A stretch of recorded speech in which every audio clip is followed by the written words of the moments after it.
we go. Here we go. This is new season, new name. What is that? Oh, the giant thing. Yeah. I like that. You got that for me, man. Love it. I've been waiting to set it up. There it is. There it is. Welcome to the Jets and Giants show. Yes, we've undergone a name change. We were the Blue versus Green show, but I think the Jets Giants show kind of reflects a little bit more of what we're talking about, and it's kind of like in your face. You know exactly what we're talking about when you see. I mean, it's still. Name, right? Don't get it twisted. It's still Blue versus Green, baby. That's true. That's true. So, to my right, left. You guys, it's your right Gabe on the screen to the viewers, and right? your left. Okay, on the screen. so this side is Gabe. Your left. This side is Jose. Say what's up, guys. What up? What up? What up? It's been a minute. What up? Be back. Yes, it has. So before we really truly start and kind of let everybody know what's going on with us and stuff, before we get into, we're talking about free agency, we're talking about trades, we're talking about the draft, we're talking about the NFL draft party at MetLife that me and Gabe went to. But before that, there's a couple of things I wanna get into. The first one is this.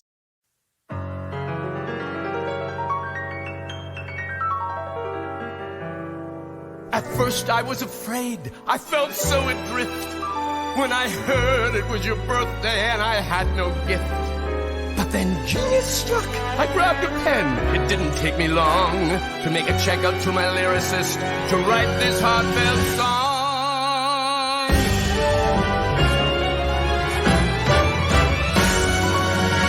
Our cake is fine, and ice cream's great. But your 44th birthday calls for Marty on a plate.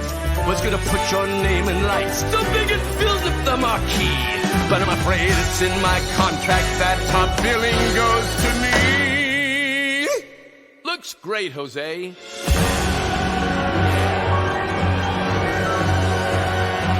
Come on now, blow!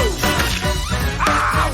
Wow! You made a wish now, and may your wishing make it so. I can't give up birthday spankings, and I don't mean to be a Grinch, but I'd be canceled in a heartbeat for a pinch to grow an inch. So cheers to you. Your birthday's here. Now just get set, cause I would bet you're in for a totally decent year, I must say. I'll send all my showbiz love to you, the one I'm most proud of. Is that a tear? Can't be more clear. Your birthday's here. Happy birthday, Jose. Oh, one more glass of champagne. On Jose's tab.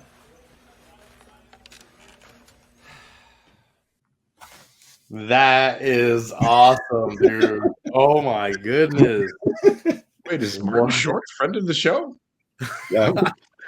Listen, I have my ways, right? Dude, that's so cool. Oh man, I'm jealous. I wish it was my 44th birthday, but not. There you go. Happy birthday, Jose. Thank you. Wow. Turning 44, I didn't think that a celebrity was going to sing a birthday song to me, so that's a pretty cool way. That's super sick. I need to find out how you did that. That's so cool.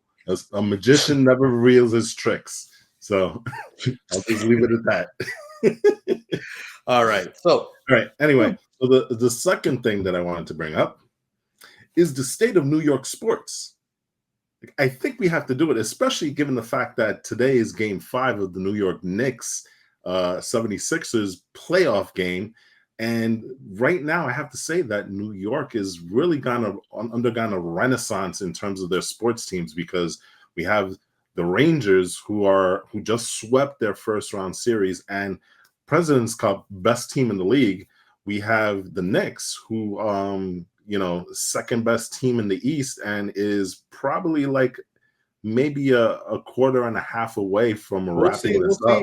Let's not touch the money yet. Let's not touch the money. Exactly. All right. I do think that they're gonna close the game out, close the series out today. But we are currently down by 2, and nope, we are now up 3 by 2 after a Brunson 3. Let's go, baby. Let's go.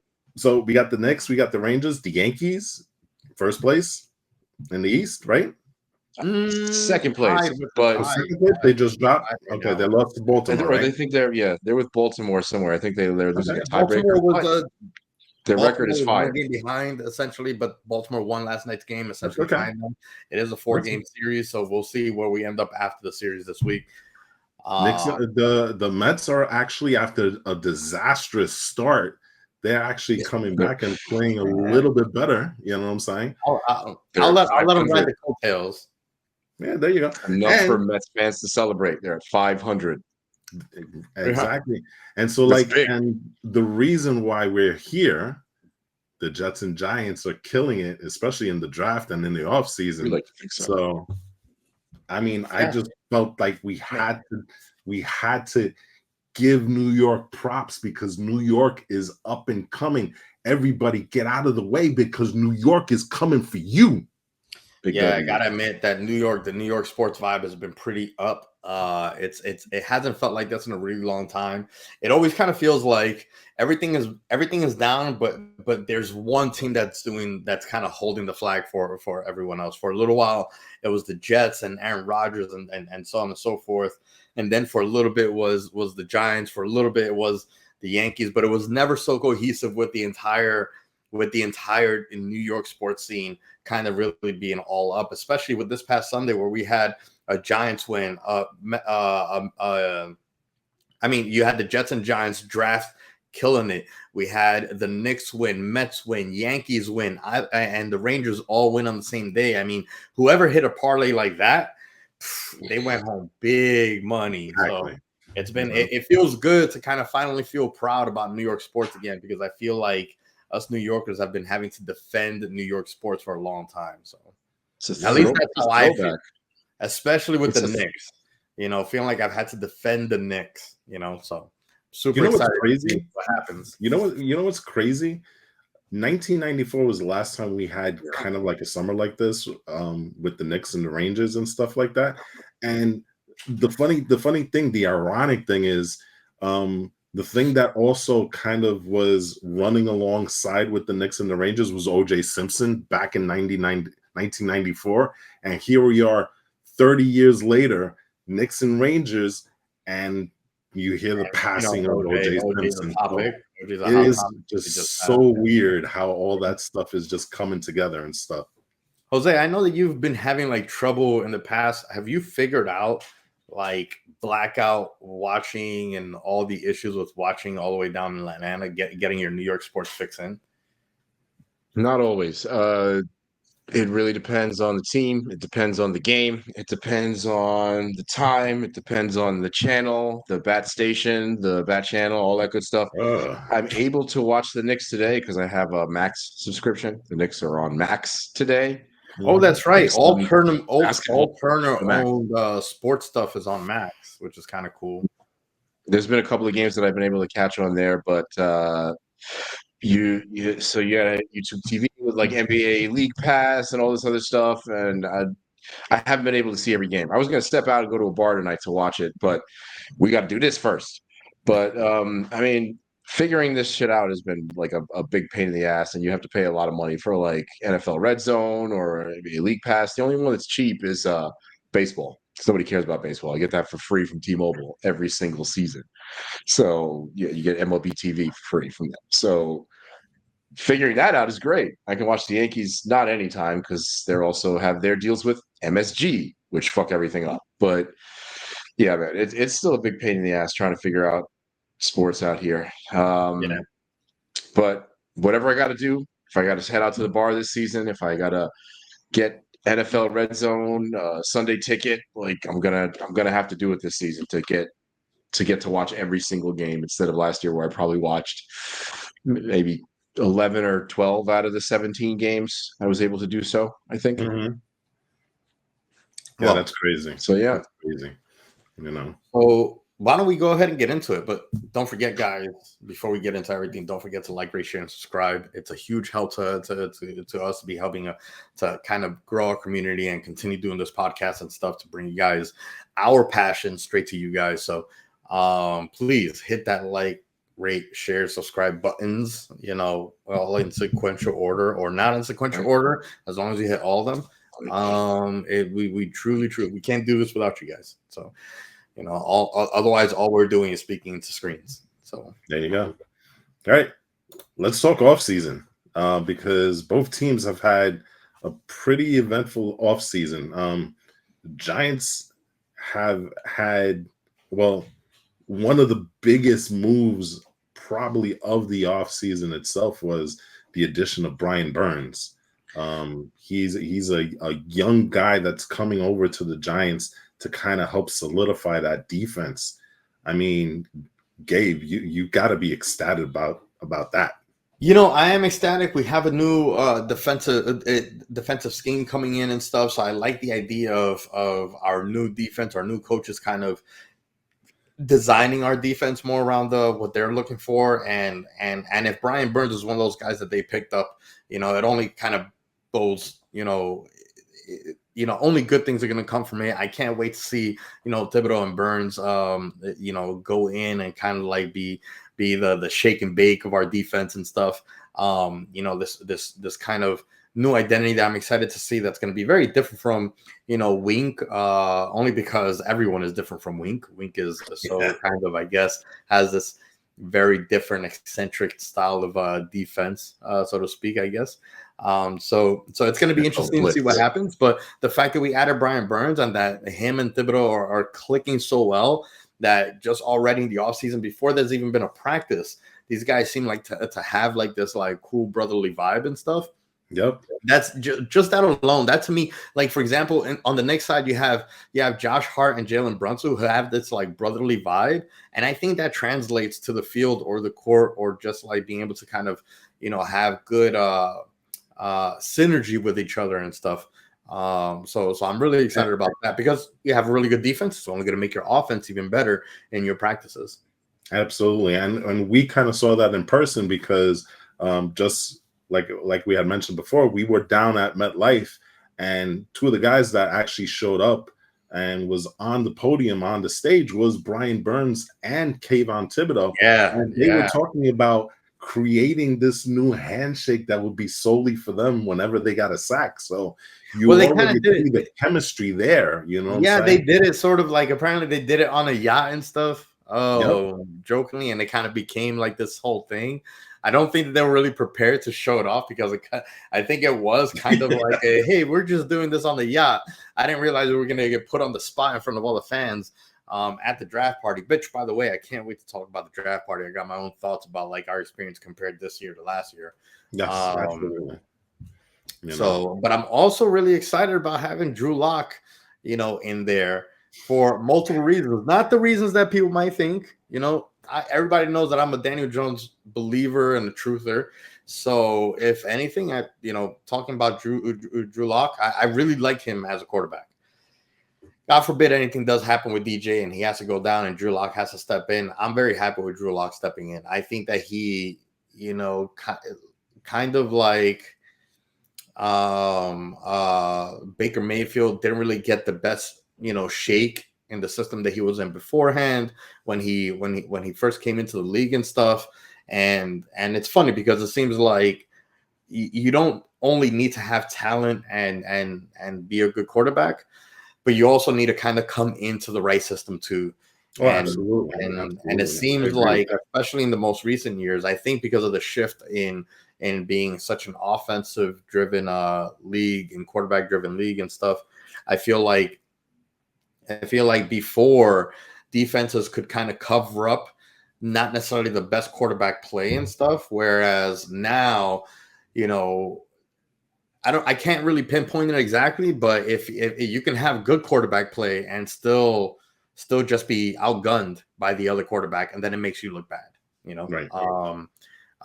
So I don't know. I think I'm excited to see Drew Lock put the pressure on DJ to perform to the best of DJ's ability. I think it's still DJ's team. DJ still has the ball. So if DJ stays healthy, then he has a really good QB that's going to kind of push him and I think really compete with him on the practice field. And if DJ has to sit out for whatever reason, I don't want to put anything out there. I'm gonna go ahead and knock on wood. It's very, very thick, heavy expensive cherry wood desk that I have, knock on this one as much as I have to make sure that DJ doesn't, catch anything. But if something were to happen, I'm much happier with having Drew Lock as our backup than anything else out there. So. Well, Jose, there's been a lot of talk, and I want you to kind of weigh in also on this also. There's been a lot of talk lately, specifically about Drew Lock, where the talk is not just backup, but maybe opening up the competition in terms of, Drew Lock and Daniel Jones trying to vie for that top spot. What are your thoughts on that? Well, Drew Lock has been a decent little quarterback for a couple of teams over the last few seasons. He's played mostly backup. Obviously, I don't think he has much starting experience. I'm not too sure about that, but I think he did maybe in Denver, but just maybe a couple of games here and there, Right. Between the Seahawks and Denver, I think he's played something around 20 something starts, completion percentage somewhere around 600, so a little bit low, but he throws more touchdowns than he does interceptions. So if the positive, you're looking for a backup, that's kind of like you're right. That's kind of like all you're looking for in a backup. As far as competing with Daniel Jones, because of how rough it was last year, because he's coming off of injury, that is the only reason that I can see that being a conversation. And the team is going through a bit of an identity change too. I go back to Burns a little bit, and Shane Bowen being the new defensive coach, it's going to be more of a less of a blitz heavy scheme that Wink had, and has an opportunity. This Giants defense has an opportunity to establish itself as kind of an identity for this team with all the pickups they've made lately. They're going to play a lot more like up front blitz defense with the 3-4, and signing Burns is going to help out with that a lot. But yeah, just getting back to it, I think that because this team is kind of in that place of flux, and because Daniel Jones, all last season and the season before, I've been, I think, a defender of Daniel Jones for the most part. I think that he is the best quarterback still on that team. But you know what? Maybe the competition will be good for him, because he also lost some confidence last season. So Right. maybe this, kind of going through the motions of building himself back up into the starting quarterback, earning that job, showing that he has a clear difference between himself and Drew Lock, is going to be something that maybe will be good for him. And worst case scenario, maybe Drew Lock is going to play really, really well in the preseason and establish some real competition. That's not a bad thing to have.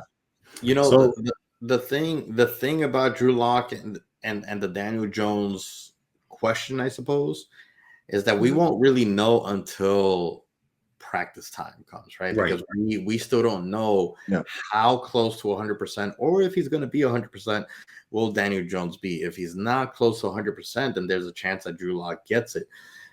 Just based on those facts, it may not even come down to a competing factor. It could come down simply to just Jones not being ready. And that I do have some trepidation with that, because I think, I don't want to necessarily say this out there, but I think that if Jones cannot come back to a full healthy season, then regardless of performance within the season, I think it's definitely over.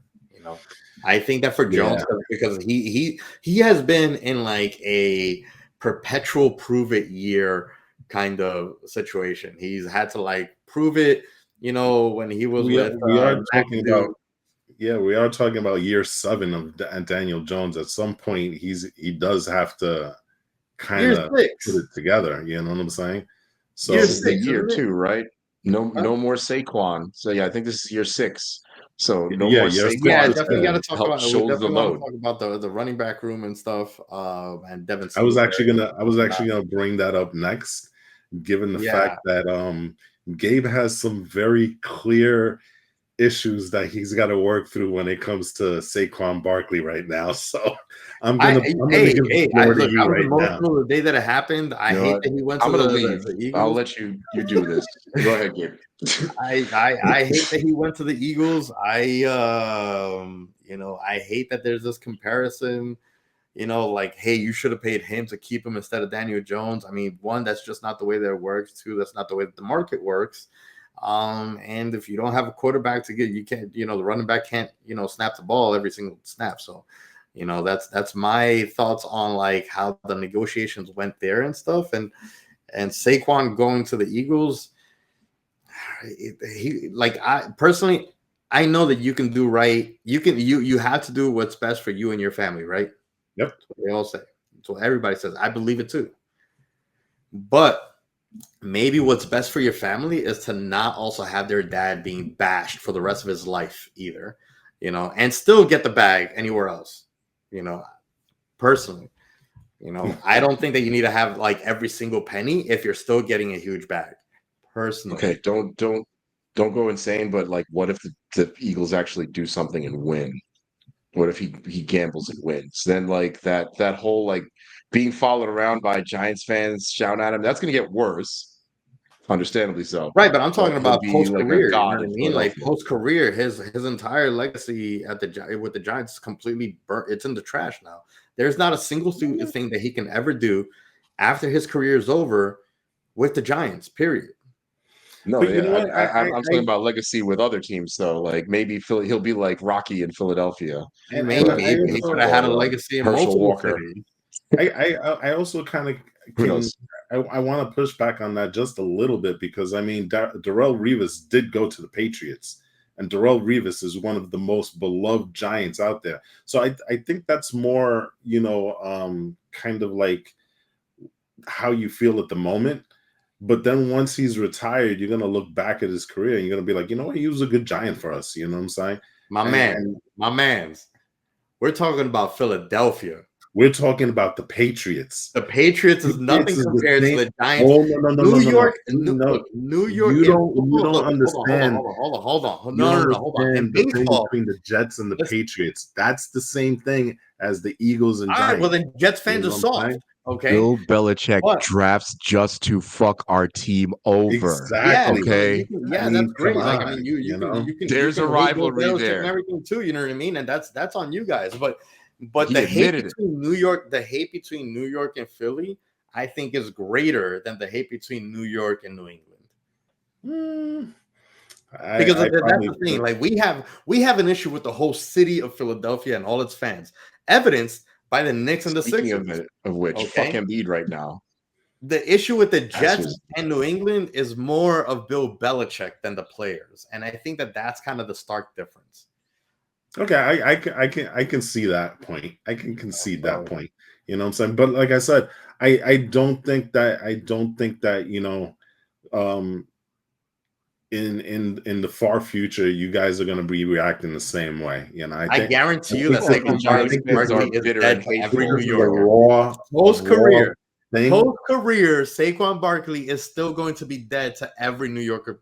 Saquon will never be able to come to New York, and maybe things will be like cool. All right, hey, like, you know, keep it moving. We'll stay like cordial the whole nine. But Saquon Barkley will never have fanfare favor with the Giants again. Okay. I can promise you that. Okay. So how do you feel? We're talking about off season. I mean, I guess that did happen in the off season. That is off season. So that is off season. We got Devin Singletary, which is necessarily the best, the best replacement. But at the price, we got 3 years out of him for $16 million. We just picked up a running back in the draft, which we're going to talk about in a little bit. He's a very interesting guy that you guys picked up. I've been reading a little bit about him. I don't know much about him, but I have been reading about him and stuff. I mean, we'll see. You know, like again, let Dable and Shane cook. You know, let them do their thing and see what happens. This might be the biggest bust in the world. Like everything that we've done in the offseason and the draft could kind of go all to shit just because we don't have a Saquon replacement and we'll be laughed at by the Eagle fans and everything from here to kingdom come. It could be, you know what I mean? I haven't seen anything, yet that fills that Saquon Barkley hole from a running back room perspective, performance on the field, and honestly from a locker room leadership perspective either. So I will say that these are some of the worries that I have. But maybe some of these things need to kind of organically come about as opposed to being like, hey, let's go get somebody that's going to replace Saquon. Yeah, I agree. Also why I think your defense has a chance to become maybe more of the identity of this team because you don't have a Saquon Barkley. Daniel Jones ain't going to be the leader of this team. It might be the quarterback of this team. It's not going to be the locker room leader. It's funny because Gabe, something that you've always said that's always stuck with me is that the Giants and the Jets somehow their fates have been inextricably linked, but it's always 1 year later, right? And Yes. so now the Giants are looking at a situation where their defense is going to be the greater part of the sum of their parts, and their offense is going to be the one that's trying to catch up. You know what I'm saying? And Right. So I feel like we are going into a hey win now kind of situation where maybe this year it's not it, but the following year, which is what my guess is, we'll get like that veteran QB that will be the bridge until we kind of get the right opportunity to get the right young QB. That's my thought. If I had to make a guess. Let me give you the list of the free agents that are coming up, and let me see if any of these guys entice you. I meant to send this to you guys before, but I didn't have a chance. I'll read them off real quick. Russell Wilson, Dak Prescott, Jared Goff, Jimmy Garoppolo, Jordan Love, Sam Darnold, Trevor Lawrence, Zach Wilson, Trey Lance. Hold on, you said Jordan Love? Yes, Jordan Love is a he's free agent with the Packers. They are not letting him go. No, I know. Sam Darnold. Unless he has a disastrous season. Nope. Trevor Lawrence, Zach Wilson, Trey Lance. No Trevor Lawrence. No, I said super nope to Trevor. Trey Lance. Trey Lance, yeah. Jacoby Brissett, Tua Tagovailoa, Tyler Heineke, Maybe won't fit on the Giants, and Marcus Mariota. Those are your free agent quarterbacks upcoming next year. The only one that I think that I would be happy with really would be Tua Tags. Tagovailoa. So Tua Tagovailoa. Tua Tagovailoa. Yeah, but what I think will happen is with the development with the Falcons, where they got Penix Jr. And I think that they're going to offload Kirk Cousins and that the Giants can take over that contract. That's a big contract. I know it's a big contract. I believe but the thing is that the Falcons got money. They got Penix. If they feel like Penix is ready, they could put him in, pay for half of Kirk Cousins' contract while we pay for the other half.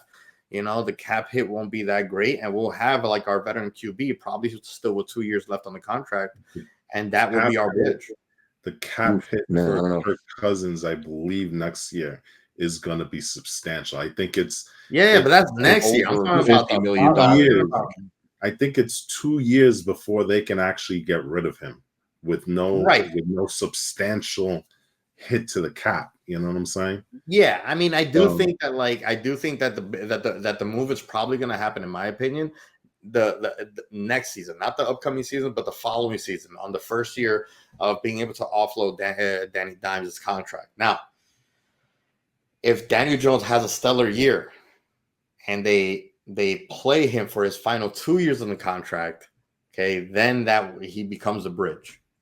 But I do believe that they are arming up this team to be a win now team. Maybe not win now and win this year, but they're kind of preparing to be a all-in team, maybe in the 2025 season, 25-26 season.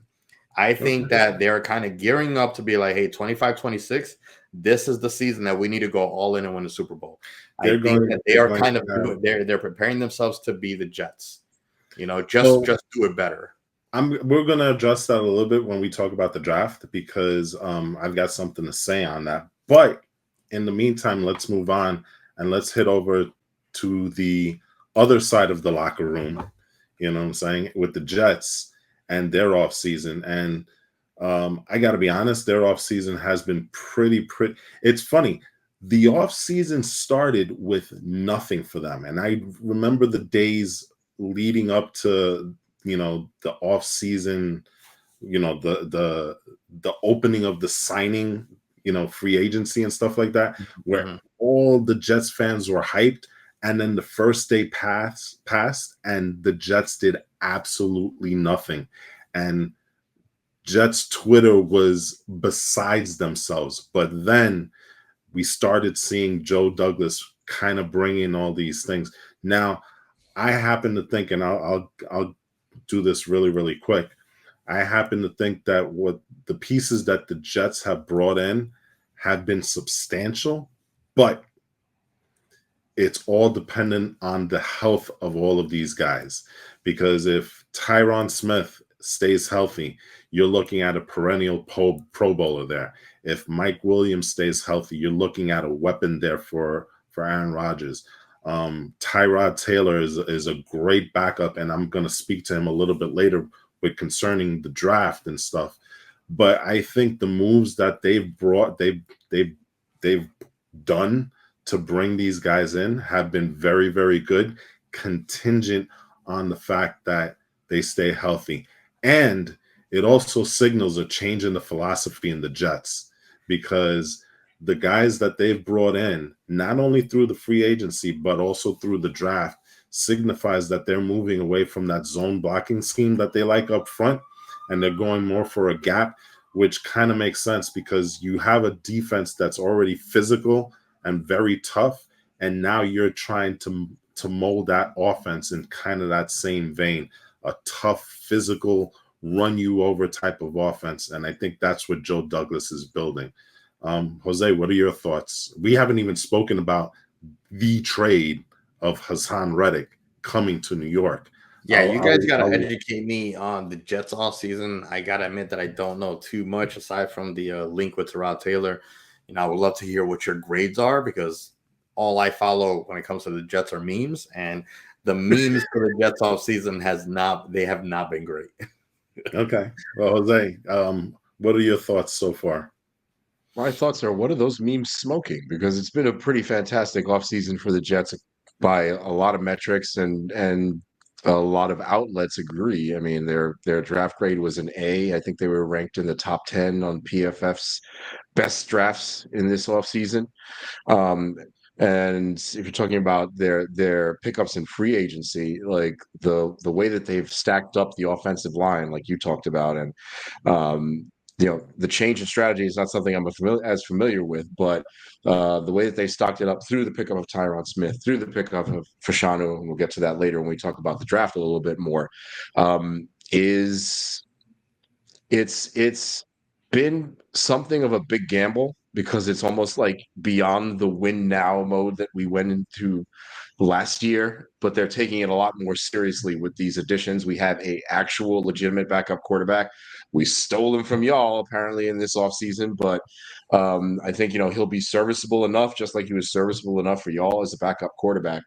But yeah, looking at the way that the Jets have, like you said, gone from showing no actual cards of any value when the offseason sort of free agency period started and people were complaining about moves not being made, to making the moves that they did. That, I mean, they're not what you might call necessarily flashy names, even though they're very well-known players, but they are filling the gaps that this team had last year so fantastically well that I don't want to get overly excited like we did last season, only to be really disappointed by play 4, right? But it was a really exciting offseason in terms of the players that the Jets picked up. Again, especially building an incredible amount of depth in that offensive line, which they are going to need, which they have needed over the last couple of seasons and haven't had as much of. And they've gotten rid of some dead weight. If you want to talk about some people that they've let go, Becton being somebody on the offensive line that, well, cool guy, great guy, seems like, but thanks for your service, and we'll see you later. You're gonna see him. I think it's been a really exciting offseason. What's up? You'll see him with the Eagles. Yeah, we will see him with the Eagles, but that's in another conference. So no, I know. I'm okay with that for now. So just so you know, Gabe, what the Jets did was they signed 3 offensive linemen at the very least. They got 2 ex-Ravens, which kind of treks with Joe Douglas's past because he was a former Raven also. He worked on that front office. So he got a young guard in John Simpson, who is by everything that everybody says is one of these mean mofos that is a road grader. He has some issues with pass pro, and he has some issues with penalties and stuff. But he is really one of these very physical linemen. They also brought back Morgan Moses, a guy that even Joe Douglas admits he never should have let go in the first place. He was here for 1 year, and he was very influential in that locker room. And of course, the biggest prize is Tyron Smith coming over from the Cowboys, a perennial All-Pro, not an All-Star, an All-Pro. This guy is definitely going to be going into a Hall of Fame based on his career. The issue with him is injuries. He hasn't been as available on the field, but Dallas found a way last year in terms of limiting his practice, and he played the most games in quite a while. I think he played 14 all total. And so they've also brought in a couple of guys, Javen Kinlaw from San Francisco, a former first-round defensive lineman. They brought in Tyrod Taylor. Obviously, you know him very well. They brought in Mike Williams via trade from the Chargers, a guy again that is coming off an injury. He's coming off of an ACL, right? Or is it an Achilles? I can't remember which one.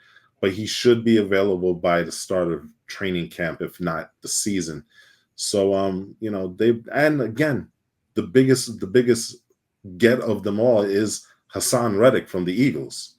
So here's a guy that has, for his career, hasn't had less than 7 sacks a season, and he's coming into this defense that already has guys like Quincy Williams and Jermaine Johnson and stuff. So he's just an addition to the subtraction of Bryce Huff. And the thing about it is that Hassan Reddick played every down. Huh? Where'd the Huff go again? Huff went to the Eagles. That's right. Yeah. So they got him for a similar price, but they're figuring he's younger than Hassan Reddick is. But the difference is that Huff is still, as much as he played with the Jets, he's still kind of a part-time player that came in for pass plays and the pass rush. Hassan Reddick played 70% of his plays. So, you're getting more of a complete player in Hassan Reddick. So, my biggest thing with Tyrod Taylor is that, he is a little bit injury prone. Again, I'm going to knock on wood for Aaron Rodgers again. I hope that, you guys have a clean season with him and stuff. But again, goodness forbid that he goes down and Tyrod has to kind of, pick up the slack for more than just a handful of games. That offensive line that you guys have, it's like, at least last year, it's like sometimes you guys are like the Great Wall of China, and then sometimes you guys are the MTA turnstile, right. Just like literally going right through them. And Tyrod Taylor doesn't have the best body. A lot of his injuries are usually upper body injuries and stuff. And we kind of had to deal with that as well last year. So that would be my only issue. And not having a deep quarterback room. So do you feel like you guys still need to pick up one more? Or are you happy with the drafted one that you guys have? So we did draft one, and we did, and I guess we should probably let's go right into the draft because I think this is the best time to talk about what we're saying, especially with Tyrod Taylor. Here's our Jets draft class. First round pick was Fashanu. Yep. Then you had Malachi Corley, which was an excellent pick in my opinion. Braylon Allen. We'll talk about him. Jordan Travis is the quarterback. Isaiah Davis, Quantez Stiggers. We're gonna have to talk about him also. About his name, Mr. Irrelevant. Mr. Irrelevant. The safety. So there's a couple of things. Now, just to your point with Tyrod Taylor, and this wasn't apparent to me when we first got him, but now that the Jets have completed their draft, it all makes sense to me, because you're looking at a guy that they brought in the fourth round, Jordan Travis. It was fourth round or fifth round? I don't remember. I think it was the It fifth was the round. fifth round. It was the Okay. fifth round. He was Jordan pick Travis. number 171 in the fifth round. There you go. Jordan Travis from Florida State. He was a guy that if he didn't get hurt, and he had a horrific injury where he broke, I believe, his fibula and tibula. Yeah, so he had but he was leading that team to an undefeated season. That's a team that probably would have made some noise in the college football playoffs. And his career was derailed because of that. And probably the reason why he went in the fifth round, because he probably would have been at the very least either a second or third round pick. The reason I mentioned him and Tyrod Taylor in the same vein is because a lot of people have been talking about, Jordan Travis. He's in this perfect scenario where he gets to learn behind Aaron Rodgers.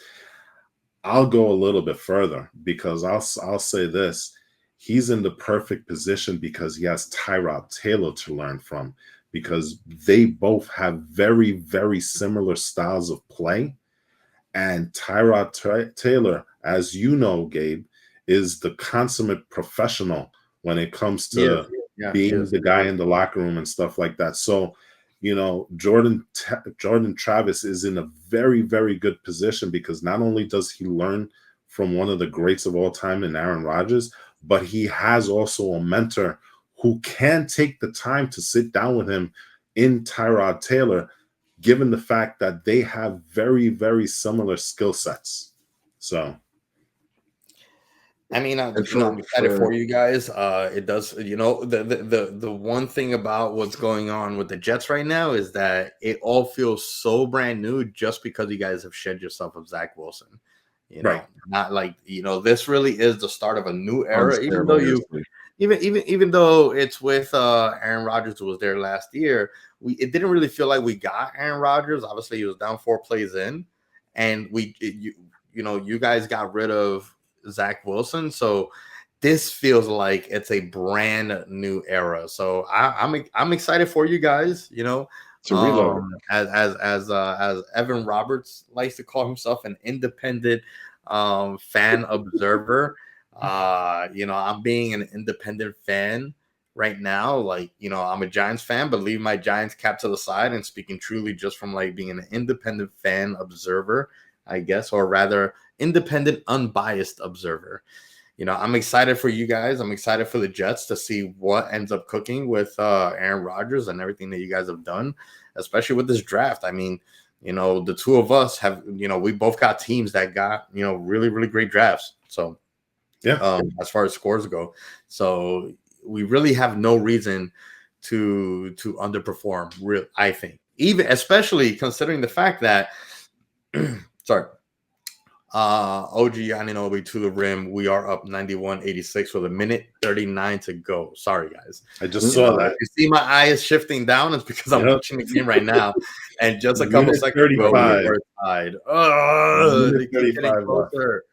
Anyway, so yeah, I'm excited for you guys. I can't wait.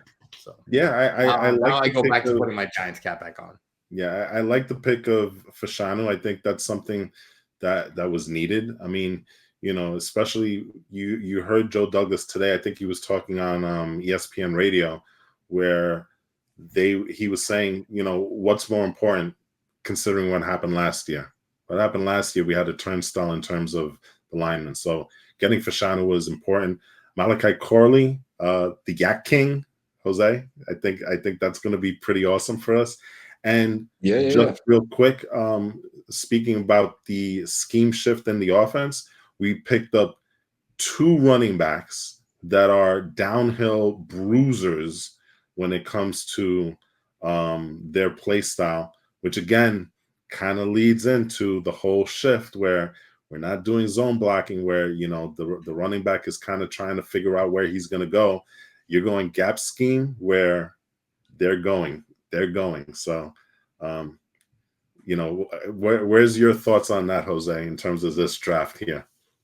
Well, we're both like me and Gabe. I think are very excitedly Yeah. tapping our fingers together, watching the Knicks slowly like bring this I playoff truly- series home. Anunoby's killing it, bro.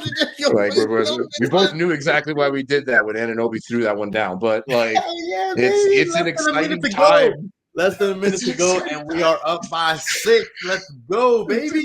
Wait, should we just? All right, hold on. Let me do my thoughts real quick, and then maybe we should give this a moment. 1 minute in I don't know if we NBA should with just all the stretch. timeouts is really like 15 minutes.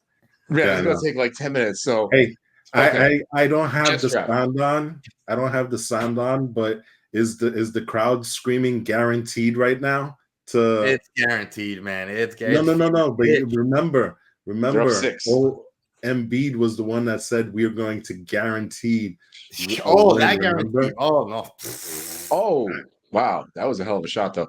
All right, so New York Jets, New York Knicks are hopefully about to close this out. It's still kind of close. The draft again, like we talked about how the Jets address some of the things that like with really like not necessarily flashy, but perfect additions in Smith and Reddick, plugging holes that the team really needed to kind of fit and slot like the best players that they could find in. Some of them are injury prone. We understand that. But at the same time, that's why you have Fashanu. That's why you have Tyron Smith. That's why you signed Morgan Moses. There's a huge, like a dearth of depth on the offensive line, almost as great as the defensive line, right? Which again you're going to need because Smith, for as good as he is when he's on the field, he's one of the best offensive tackles in the game. He only gave up 1 sack, 1 hit, and I think 16 QB pressures all of last season in the 14 games that he played. So that's exciting. That's very, very exciting. When you talk about Corley, I'll just kind of highlight the first couple of players here. But you want to talk about Corley, that's a fantastic addition when you talk about, again, adding Mike Williams. We're getting Lazard a little bit down the depth chart. We still have Gibson, who I think was kind of our alternative to a Corley, right? But he's not quite there yet. Corley's already shown that skill set in college as one of the best yards after catch receivers. I think the best yards after catch receiver, I think, in college last season. Which is crazy. His stats are ridiculous because last year he went for 2,300 yards total. I think that's for his career. His career 2,300 yards total, 2,000 of them after the catch. Exactly, right? 2,000. So that's exciting. That's ridiculous. Especially when you talk about the play styles of like Rodgers and Taylor, right? Yeah, his skill set is very much a Deebo Samuel. That's his pro player comp. Yeah, so Deebo Samuel, exactly. And then you have, we got rid of our dead weight with tight ends. We drafted a tight end as well, if I'm not mistaken, right? We drafted another tight end, or was that? No, that was the Giants. Excuse me. Yeah. Right. Which I happen to like, by the way. Yeah, exactly. We'll get to that, but with this sort of especially addressing the defensive line, which isn't necessarily an issue, addressing the offensive line here, addressing the wide receivers, which was a massive issue, which I complained about all last season ad nauseum. I think that's like, we got a couple of running backs, like you said, just to note that very, very quickly to give our boy a little bit of rest in between tearing it up on the field and getting some of the most yards from scrimmage, hopefully in the league next year. He's promising he's going to do even better than last season, and he was one of the best players in that. But yeah, I mean, the draft, again, this is not just me as a Jets fan without objectivity. It was a really, really good job for the Jets. They addressed what they needed to. They did the best that they could with the picks that they had. They got a decent amount of picks, and even the lower picks in the draft addressed very specific needs very, very well. So in a nutshell, I love it. And Josh Hart is shooting free throws. He was the first one. But we're up by 2.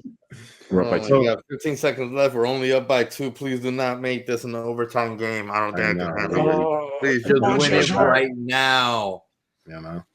One thing I will say, two things before we finish up with the Jets. First of all, I don't think this was a draft that necessarily was really good for Izzy Abanikanda. Getting those 2 running backs in there, considering how difficult it was. Son of a basketball. Hold on, there's 5 seconds left. Let's see what happens here. Come on. Yeah, hold on, guys. Foul. Please tell me you foul. Please tell me you got the foul. That's not a foul? That is, That's not a foul? We are going to overtime. No way, bro. That's okay. Hold on, I gotta see this replay. No way. I'm not worried about that, So the Knicks and Philadelphia are going to overtime here. Oh my god. After the Knicks, man. He's got that unlimited range. He's one of those guys, bro. I hate him. All right. Yeah, but I want to see how they didn't foul Brunson. I want to see how that's not a foul. Yeah. They're not even showing. Wow. The thing that I worry about is Izzy Abanikanda. It feels like he kind of fell out of favor last year with them. So it's at the very least, it's gonna really push him to be a better player this year because he's gonna have some people that he's gonna have to compete against. The other thing I wanted to bring up is the first CFL player drafted in NFL history, and that guy is Quantez Stigger. He went in the 6th round for the Jets. He was the defensive rookie of the year as a cornerback. And his story is very, very awesome because, this is a guy that was originally going to go to college and dropped out because his father passed away. And so he had to take odd jobs like Uber and DoorDash to kind of try and help his family financially. And he walked away from football. And so, his mother was the one that kind of got him back into football. She signed him up, forging his signature into this fan-based league. And then the CFL came calling. And first season, defensive rookie of the year, the first cornerback to win that. And then drafted in the 6th round by the Jets. So he's got a really, really good story. He's a guy that probably we're going to be looking at and hopefully pulling for him to make the team. Are we getting another Jets Hard Knocks? I don't think so. I think we've already. Yeah, I know, but I mean, it would be kind of cool. Like, I feel like this is the season to like have Hard Knocks. I know, right? Yeah, like last season it was kind of like a wasted Hard Knocks. Well, where I believe they might go. They might go to Chicago, obviously for obvious reasons, right? Atlanta is probably another spot too that they might go over, and check out because that team is a very interesting team, especially with the controversy of the Penix pick, Yeah. So, all right. So that's the Jets in a nutshell. Yeah. Let's get to the Giants, baby. Get to the Giants here. Giants had 6 players. I'm happy with the draft in general. I gotta say real quick, I am. But Malik Neighbors makes the whole draft. I know that your boy is the Yak King, but my man, his last season was an insane season, and he's got yak, bro. He's got yak. His player pro comp, Justin Jefferson.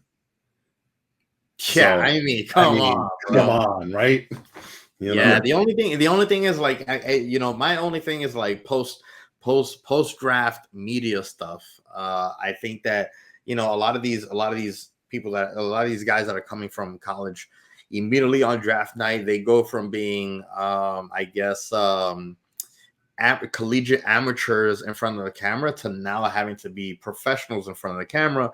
And we see a lot of mishaps and stuff like that happening with a lot of people, draftees and whatnot, on that first night and stuff. And they got to get that PR coaching. And I think that a lot of people kind of took away from Neighbors was that maybe he's not so enthused with Daniel Jones. I want to believe that it's not that he's not so enthused, but he hasn't been coached up on how to deal with the reporters and stuff. Right. Maybe not coming to New York, right? Yeah, exactly. So maybe not getting the best like PR, etiquette and stuff. So I just want to put that out there, that I don't necessarily think that he's not excited to be catching balls for Daniel Jones. I think he's just excited to be with the Giants. I mean, again, being drafted to a big market team, I mean, that's huge. Doesn't matter which of the big markets. If you go into a big market, that's just huge for you in your career. You know, it's kind of like, you know, make it or break it type of thing. And I know he's getting the comparisons with OBJ and stuff. And and personally, you know, I don't necessarily think that the comparison should necessarily be there just because he comes from LSU. You know, although, you know, LSU be cooking, you know, you got you got Joe Burrows and obviously OBJ and stuff, neighbors. It almost seems David like Daniels, LSU seems to be the spot that people want to grab as many people from. You know what I mean? Absolutely. Like, LSU does kind of get a lot of that fanfare, and I'm excited to have our first round pick, you know, be neighbors. Yeah, man. It's going to be very impressive to have neighbors in the neighborhood. And I do want to like add to your point. I think just from watching him fumble Daniel Jones's name the other day, I think you can kind of tell he's not ready for the media yet. He's got like a little cockiness on the field, but like he's Daniel Jones. I mean, but even the way that he did it, I feel like there's probably a little bit of, I don't want to diagnose, I'm not a doctor, but a little bit of dyslexia, because it's one thing to like fumble it. I think he just got confused and nervous. Yeah. Like let's say John and Jay, like confusing John and Jay, because those are two natural names. Janiel is not a name that anybody, maybe a Dominican dude, because Dominicans love, you know, coming up with these weird ass names, but Janiel, oh my God, that is a Dominican name. Now I think about it. That probably is a Dominican name. Oh my God. But I highly doubt that Neighbors has any kind of connection to Dominican naming schemes. And I think, you know, he literally just exchanged the first letter of both names. There's probably a scientific explanation for why that happened. Nerves. I think you're right. I think he's not ready for the media yet, but that's okay. I think he was nervous. I think that's okay. Daniel Doe. I think it's fine. That's a hell of a mix-up.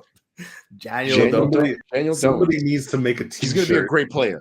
That's what matters. Yeah, like once he starts catching passes, like he's going to get like 15 touchdown passes from Daniel Jones alone, and they're going to have Daniel Jones to neighbors t-shirts or some shit like that. Yeah, it'll probably be like like DJ will probably have like a terrible game with everybody, but then suddenly he's connected with neighbors, and it's like, oh snap, they sat down DJ for JD. You know, and pull out Daniel Jones. Yeah, Daniel Jones is making an appearance. Maybe that's what he needs. He needs an alter ego that's got some fire. Daniel Jones doesn't like. He gets mad, bro. If Dable starts talking shit to him. Doesn't Eli have that chase? Right? What is that guy's name? Eli Manning with the mustache or whatever. Yeah. So now Daniel Jones has his already. You know what I'm saying? Daniel Jones. Have to think about it. I feel like I'm saying a slur almost when I say that name. I don't know. I feel like I'm going to mess it up and say something wrong. It is weird. It is weird. Moving on. Tyler Nubin, your second pick. Best Nubin, I think, is great draft. I think Nubin was a great pickup. Absolutely. I think he's going to slot in to that spot that was vacated by Xavier McKinney, and I think he's going to do it well. I think he's, like I said, by all accounts, he is the best safety in the draft. So I think you hit a home run with that guy. You know, versatile. Yeah, I mean, I think there's a lot of reports saying that he's the best safety in the draft. Going back to, you know, just real quick to neighbors, it's like a coin toss between him and Azunde. Ozymandias.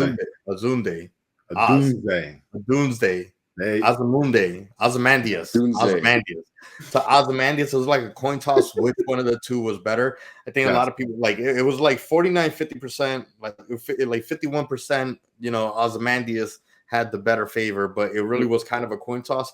That is one of the reasons that I love this draft, is because it feels like even though Neighbors was maybe a coin toss between him and the other dude, it still, to me, feels like we got the two best in the draft at those positions. Absolutely. You know what I like? That's a huge pickup for me. And then in our later pickups as well, I think that we got some really, really solid, you know, day one pro players. I don't think that we really got anybody that needs to be sitting and stuff. So what I really like, experience and all that, we don't have anybody that we didn't pick anybody up that's lacking in experience, lacking in stats and stuff like that. I feel like you know, there's a couple of guys, programs that they're coming from, they're all coming from like really good programs. So Yeah, there's a couple of guys that I raised my eyebrow on, but I want to hear Jose's take so far because I think he's trying to Oh, get my in bad, here. my bad. You know what I'm saying? Yeah, So we're going like back and forth between the oh, game right now, which is a tough one. But yeah, no, I was gonna say like beyond Neighbors, who like is really the only other wide receiver. Obviously, they could be mentioned in the same vein as Marvin Harrison Jr. in this draft. Probably, I would say, which is an amazing thing to be able to say about your first round pick. But like beyond the flash of that, and obviously that being the big win, the thing that's great about the picks that you got, like Newbin and Phillips, is that I want to kind of get back to what I was talking about earlier with this new defensive scheme that Bone is bringing, this new defensive identity. What you may end up being is one of the best run stopping teams in the league because you got two defensive backs and Newbin at safety and Phillips at corner that actually are really good at stopping the run, in addition to their ability to be good at stopping the pass, their main objective, right? So, and if you go down the line to, but I don't know how to pronounce his name, Musau, the linebacker that y'all yeah, picked up, What's Darius up? from Mhm. UCLA. He's also a very solid player who is a little bit more designed to stop the pass, but he's a good run stopper as well. So, I think on all the picks that you got, and not going past Johnson, who is a very athletic tight end. Just the same as the Jets, although PFF gives y'all an A minus, maybe a little bit worse. Although Neighbors is a home run. It was a great draft for the Giants in a nutshell. Basically, yeah. it's exciting. It's going to be an exciting time. The only guys that I kind of I'm not crazy about in terms of your draft is Drew Phillips. And Drew Phillips, you know, there has been, and again, we all know scouts can be wrong, right? Scouts have been wrong a gazillion times, but he doesn't have the best scouting report. There's a lot of I'm not going to say red flags, but there are some issues there with him as a cornerback, and so he's a guy that can develop. I'm not saying that he can't, and he's going into a really good place to learn how to do that.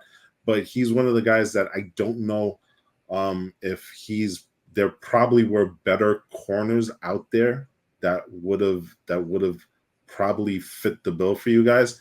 That being said, Tyrone Tracy Jr. is a very, very interesting pick for you guys because, here's a guy who had one great running back season, but that's the only season he was ever a running back. He was Right. Yeah, no, I previously a understand. wide But it receiver. was a So really, really great season. no, I know, and that's what I'm saying. He's a weird pick because he could be great and he could be a fluke at the same time. So it's and where he was taken was perfect because that's the place where you want to grab developmental guys like that. You know what I'm saying? Usually your first round are your all pros and things like that. Yeah, Your second and your third rounds are usually the guys that you build for depth and first day starters. And once you get into the fourth, fifth, and sixth rounds and the seventh rounds, that's where you make your bones as a general manager, and that's where you're looking for those gems, those diamonds in the rough. He could be one of these guys, but we don't know yet because there's such a small sample size with him. But I gotta tell you, my absolute favorite pick for you guys, and this is, of course, it's not going to be Neighbors because Neighbors is a given, right? And it's not going to be Newbin because Newbin is a given. I love your tight end, Theo Johnson. I think he was, and Theo Johnson is somebody that I want to he talk is, about. I like he Theo is Johnson. probably out of I your feel like it's out of your entire draft class, he's probably the guy that I look at and say that was the steal of your draft class right there, because that guy is going to slot in perfectly, especially with the fact that you don't know what the hell is going on with Darren Waller. I thought he officially retired, actually. Oh, he did?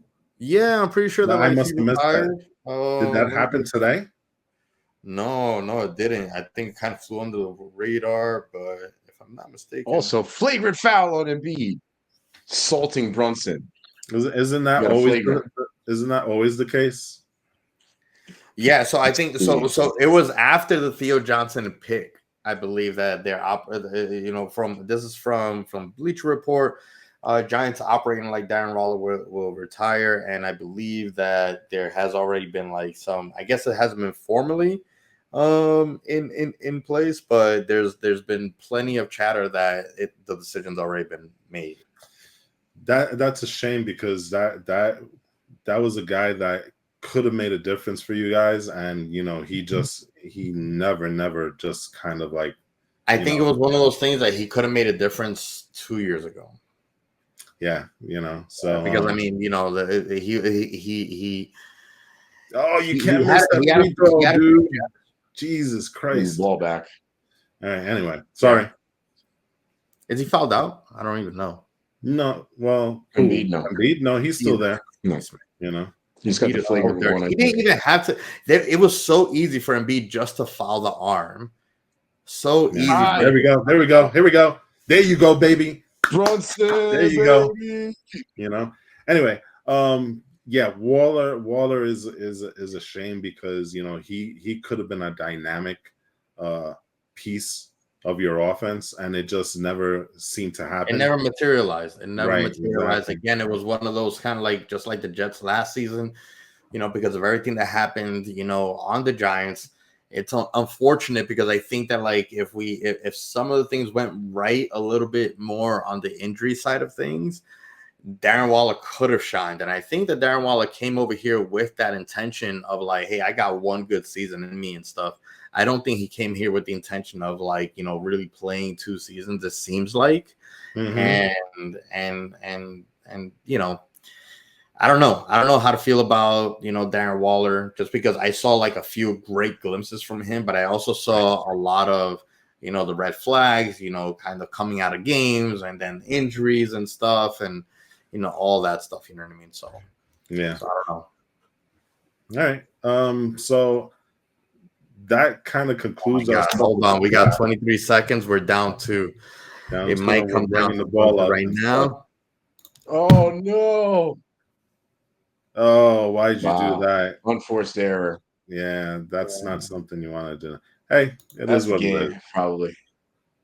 Yeah. Well, there's still 2 more opportunities to close this one out for New York. There's the foul. I don't believe game's not over, but you're gonna Reggie Miller them again. I don't know about that. Dude.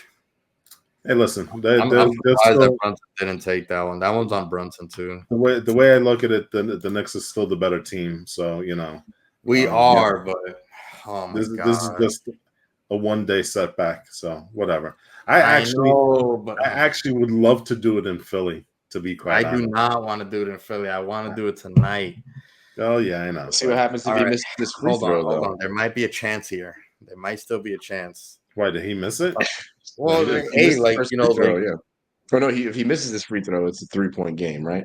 Absolutely. And he's gonna miss it right now. No, he's not. Okay. But we call time, we draw the 3-point play, we draw the foul on the 3-point play, make it a 4-point play. Let me see what happened over here because I think that he was Embiid with the flagrant gets kicked out of the game. Yeah, it was just the guy zigged when he should have zagged. That's all. But it's not that too though. Is that like Jalen was gonna get blocked there. He was gonna get and he didn't have his shot. Hartenstein did his job. The truth is that the reason that we've been winning on the rebounds is because they're like getting to the boards before Embiid and anybody else can. Hartenstein was just doing what he's normally been doing. So, anyway, back to the Giants. Again, I think that the Giants killed it. I really like Theo Johnson. I can't wait for him to kind of put on the blue, his face and everything, his excitement. It just feels like he's ready to go. And we need a strong tight end, like an invigorating tight end. I feel like the tight end has become like such a big part of the recent NFL game that you need to have, like, your tight end needs to be legit now. Absolutely. It's a weapon. Has been that way, right? You know what I'm saying? Yeah. All right. So wrapping up, the next big thing right now, both the Jets and Giants have the rookie mini camp, and they're also in the middle of voluntary workouts. We've seen a couple of videos of some of the players out there working out on the Jets side. Tyron Smith is in camp. He's already trying to get ready for the season and stuff. I believe we've already seen Malik Neighbors over there as well. So, this bodes well for both teams. The next big thing for, NFL fans is the schedule release. That's coming up within the next week or two. That's always fun. And funny enough, we were talking about this prior to the cast. We do have strength of schedule for both teams. Yeah. The Giants have the 6th hardest strength of schedule. The Jets are tied at 12th. But like you said, the difference in marginal difference is not that great. Yeah, we're tied like 6th, but with like 4 other teams. You guys are tied 12 with like 3 other teams. It's marginal difference. I think that like what we're gonna be seeing is a season much like last year, where it's gonna come down to the very last week, and we still won't know what the postseason will look like. Right, and it kind of speaks to NFL's parity, which is something that they wanted to do. They wanted to be able to have as many teams in the hunt as late as possible, and it looks like they're getting exactly what they wanted. Yeah. OTA off-season workouts also late May. And then once we get into June, that's when we're starting to see the two days and then August gives us preseason, and then we're out getting ready for the season at that point. So this is usually the most exciting time for teams, only because everybody is 0-0 at this point. Yeah, absolutely. But we'll see what happens. So, again, thank you, everybody. This is our first episode of season 2. And we're in preseason mode. Preseason. This is the preseason still. And first episode for the Jets Giants show. So hopefully we're gonna have a lot of surprises, and hopefully we'll be improving along the way. But just remember to remember. That's always important. No, remember to subscribe, to like this video, and to make sure that you hit that notification button for any new videos that are coming out, because we are going to be posting some more content. We love the Jets, we love the Giants, and we hope you guys do too. And I guess until next time, go Giants and go Jets. There we go. Later, people.